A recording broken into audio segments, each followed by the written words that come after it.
Ngayong araw na ito mga kakulit ay ito na yung kauna-unahang araw na uumpisahan ang gawain ng ating matagal ng pangarap na magkaroon ng munting kubo. Kaya naman sa video na ito ngayon mga kakulit, bago nga mangyari ang lahat, ay kinaun muna ako ni Papa sa aming school. At nang makauna nga ako mga kakulit ni Papa ay dumiretso naman siya sa land bank para mag-withdraw, kasi ngayon ngang araw na ito mga kakulit ay uumpisahan ang gawin ng ating matagal ng pinapangarap, ang magkaroon ng sarili na munting kubo. Kaya naman ang makapag-withdraw na nga mga kakulit si Papa ay pupunta naman siya kung saan ginagawa ang aming munting kubo. Bale medyo malayo-layo nga pala mga kakulit kung saan kami nagpapagawa ng aming kubo. At dito nga pala mga kakulit, sa pagpapagawa namin ng kubo ngayon ay dito rin nagpagawa si Tito Ka-Dreamers. At dahil mga kakulit, sobrang nga talaga kaming nagandahan nang makita namin ang pinagawang bagong kubo ni Tito Ka-Dreamers. Kaya naman naisipan na lamang din namin ni Papa na magpagawa na lang din ng sarili naming kubo na kagaya nung kay Tito Ka-Dreamers. Dahil bukod nga mga kakulit sa napakaliwalas niya ay napakasarap din niyang pagmasdan. Parang ikaw lang pag ikaw na yung aking tinitingnan at tinititigan. Ang aking nararamdaman ay hindi ko alam at hindi ko mapigilan. Na parang animoy hindi ko maintindihan. Charot! Hindi gayon. Kubo ang pinapagawa mo, Kenzo, ha? Mag-focus ka. Charot! At nang makarating na nga mga kakulit si Papa kung saan namin pinapagawa ang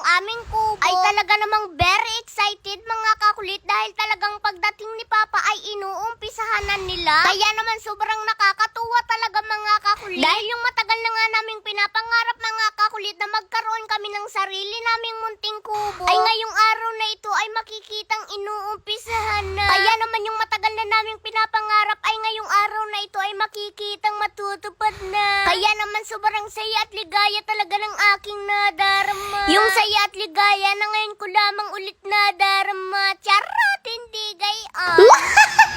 So ngayon nga pala mga kakulit, kung makikita nyo na si Papa lamang ang pumunta dito at saka si Tita, sapagkat ngayong araw nga na ito mga kakulit ay hindi nga ako nakasama kay Papa dahil ako nga ay may pasok. Kaya naman silang dalawa na lamang muna ang pumunta. Pero nang mapanood ko nga ito mga kakulit habang bino-voice over ko itong vlog na ito, ay sobra talaga akong natutuwa mga kakulit at sobra na rin akong excited. Syempre mga kakulit, ito yung kauna-unahan na magkakaroon kami ng sarili naming kubo, na para sa amin nga mga kakulit ay bahay na ito, na kung saan mga kakulit ay kapag natapos ito, ay ito yung magiging tulay ko para matupad ko ang lahat ng mga pangarap ko. Kaya naman abangan nyo mga kakulit ang susunod na mangyayari sa ating munting kubo.